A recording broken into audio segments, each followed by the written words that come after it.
Hello, hi friends. आज आपका इस वीडियो में बहुत बहुत स्वागत है। देखिए, इस वीडियो में मैं आज आपको लैचेस और लिमिटेशन में डिफरेंस बताऊंगा। देखिए, ये भी एक अनोखा पार्ट है लिमिटेशन एक्ट का। तो और देर ना करते हुए सीधा मैं टॉपिक पे आऊँगा। देखिए, लैचेस क्या है? लैचेस क्या होते हैं? विलम्ब।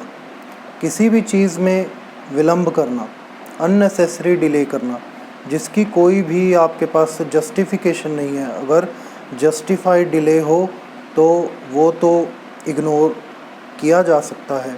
अगर जस्टिफाइड डिले नहीं है तो वो आपको नुकसान ज़रूर देगा, आपके लिए ड्रॉबैक ज़रूर बनेगा। देखिए, लैचेस का जो प्रिंसिपल कह लें, डॉक्ट्रिन कह लें, ये मेंटालिटी कैसे आई? देखिए, ये इक्विटेबल रिलीफ्स पर लागू होता है। इक्विटेबल रिलीफ्स क्या होते हैं? जो अगर कोर्ट्स किसी भी पार्टी को कुछ करने का और कोई चीज़ ना करने का आदेश दे, वो इक्विटेबल रिलीफ्स होते हैं। ठीक है, आप समझ गए होंगे। और क्या होता है?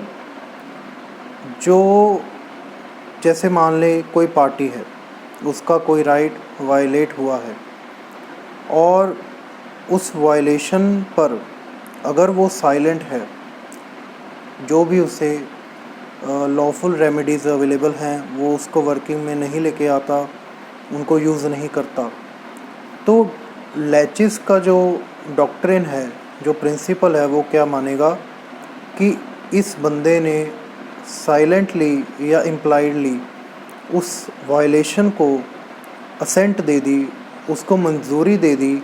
जैसे इसका स्पेसिफिक वर्ड होता है एक्विजेंस, एक मौन स्वीकृति दे दी। तो लैचेस का प्रिंसिपल वैसे तो इक्विटी पे भी बेस है, ये खासकर इक्विटेबल रिलीफ्स पर लागू होता है। जैसे कोर्ट जिसे भी कुछ करने का आदेश दे और किसी चीज़ को ना करने का आदेश दे। जैसे आप स्पेसिफिक रिलीफ एक्ट में जाएंगे तो वहाँ आपको टेम्परेरी इंजंक्शन, परमानेंट इंजंक्शन और मैंडेटरी इंजंक्शन, ये इसी के ही एग्जांपल्स हैं, उदाहरण हैं इन प्रैक्टिकल वे। और इससे आगे क्या होता है? लैचेस में क्या है? अगर एक बंदा वायलेशन में, जैसे मैंने पहले कहा, अगर साइलेंट रहा तो इसे क्या मानेगी लैचेस का लॉ? इसे क्या मानेगा कि उस बंदे ने इसे उस वायलेशन को मंजूरी दे दी है। इसलिए लैचेस का प्रिंसिपल ये नहीं कि वायलेटर को हार्म करेगा। लैचेस का प्रिंसिपल जिसका राइट वायलेट हुआ है उसे भी, जैसे कह सकते हैं, हार्म तो नहीं, ये टफ वर्ड होगा, उसको प्लीज़ कम करेगा, उसको फैसिलिटेट नहीं करेगा। तो चलिए, इससे आगे क्या है? इसकी मैं आपको एक एग्जांपल भी बता देता हूँ। जैसे क्या हुआ, जैसे मान लें कि बी अपनी जगह में एक बिल्डिंग कंस्ट्रक्ट कर रहा है और उसकी ही एडजॉइनिंग ए का लैंड है, और बी कंस्ट्रक्शन करते करते ए की लैंड में घुस जाता है। वहाँ भी उसकी कंस्ट्रक्शन का कुछ पार्ट आने लगता है, और जिस दिन उसने उसकी हद को, बाउंड्री को वायलेट किया, ट्रेसपास किया, तब ए ने उसे कुछ नहीं कहा, कोई ऑब्जेक्शन रेज नहीं किया, कोई भी जुडिशियल रेमेडी थी उसने वो यूज़ नहीं की। तो इससे क्या हुआ? आप क्या मानेंगे? एज अ समझदार इंसान होने की वजह से आप क्या समझेंगे कि आप क्या कहेंगे कि आपको तो उसे रोकना चाहिए था। अगर आपने उसे नहीं रोका तो इसका क्या मतलब? आपने उसे मंजूरी दी। आम बंदा तो यही कहेगा ना। तो इसी पर ही doctrine of laches, principle of laches based है। ये देखिए, इक्विटी पर चलता है, और इक्विटी आप जैसे कि मान ले कॉमन थिंकिंग है जो सबका ध्यान रखती है। और दूसरी तरफ लॉ ऑफ लिमिटेशन है। जैसे लिमिटेशन एक्ट है हमारा, वो तो पब्लिक पॉलिसी पर ही बेस्ड है, वो पब्लिक का ध्यान रखता है। और लैचेस और लिमिटेशन में इतना ही फ़र्क है कि अगर आप, जैसे मान लें आपने किसी से पैसे लेने थे उसने पैसे देने से मना कर दिया, आपका कॉज ऑफ एक्शन तो अराइज हो गया। रिकवरी की लिमिटेशन तो 3 साल की है, ठीक है ना। तो अगर जो प्लेंटिफ है वो सिविल सूट अगर 2 साल तक या 3 साल के ख़त्म होने के 1 दिन पहले भी अगर अपना सिविल सूट फाइल कर देता है, रिकवरी सूट कह ले जो, तो इसका मतलब ये नहीं है कि लॉ ऑफ लिमिटेशन उसे कहेगा कि आप इतनी देर तक क्यों चुप रहे, आपने सिविल सूट फाइल क्यों नहीं किया। देखिए लॉ ऑफ लिमिटेशन का तो इतना ही काम है, देखिए ये स्ट्रेट फॉरवर्ड चलता है। उसने तो बताया हुआ है कि यहाँ से यहाँ का पीरियड है, आपको विद इन दिस पीरियड आपको अपनी जो जुडिशियल रेमेडी है वो यूज़ करनी है।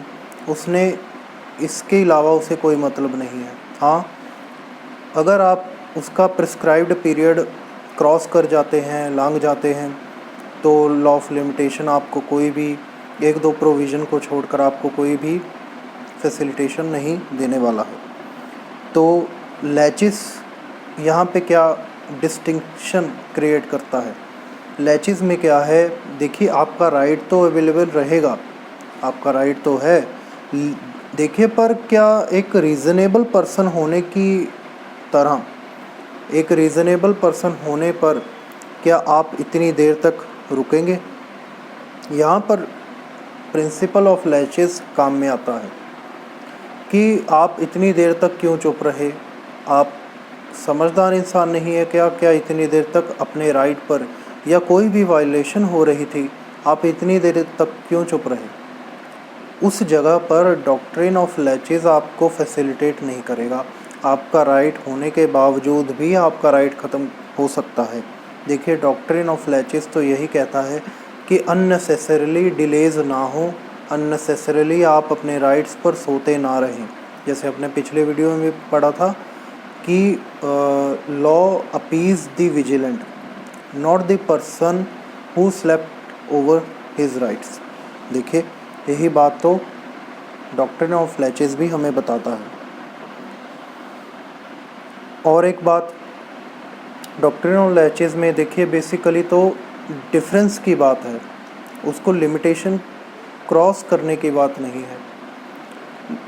डॉक्ट्रिन ऑफ लैचेस में इतना ही है कि आपने अननेसेसरीली डिले किया, विलंब पैदा किया, आपने अपनी जुडिशियल रेमेडी को यूज़ करने में टाइम लगाया, इसमें इतना ही है। लिमिटेशन में इतना है कि आपने विद इन लिमिटेशन फाइल किया है या नहीं, बस इतना ही साफ़ है, इससे आगे पीछे और कुछ भी नहीं। अगर आपने विद इन लिमिटेशन फाइल किया है, चाहे देरी से किया है, पर विद इन प्रिस्क्राइब्ड पीरियड है, तो आपकी जो फाइलिंग है, जो लिटिगेशन है, वो वैलिड है, गुड है, तंदुरुस्त है। अगर आपने इसके बाहर किया है, अगर वो किसी कोई प्रोविज़न स्पेसिफिक है कि आपको कोई एक्सेप्शन मिलेगी, आपको कुछ भी सहूलियत मिलेगी, रिबेट मिलेगी, तो आपकी litigation on the base of some ground आपकी फाइलिंग हो सकती है। अगर नहीं है कोई सॉलिड ग्राउंड, आपके पास रीज़नेबल ग्राउंड नहीं है, तो आपकी लिटिगेशन वॉइड अब इनिशियो होगी, ख़राब होगी, सही नहीं होगी, आप इतना कह सकते हैं। और इसमें बेसिकली लैचेस में एक बड़ा अच्छा वर्ड है, जैसे मैंने पहले भी बताया इस वीडियो में, कि एक्विजेंस। लैचेस क्या कहता है, एक्विजेंस वर्ड पर चलता है। एक्विजेंस होता है मौन स्वीकृति, साइलेंट रहकर आपने किसी चीज़ को होने दिया। डॉक्ट्रिन ऑफ लैचेस यही कहता है। तो इस वीडियो में इतना ही था कि लैचेस और लिमिटेशन में क्या फ़र्क है वो मैंने आपको बता दिया। अगर आपको वीडियो अच्छी लगी हो तो आप लाइक, शेयर, कमेंट ज़रूर करें। आपका इस वीडियो को देखने के लिए बहुत बहुत धन्यवाद।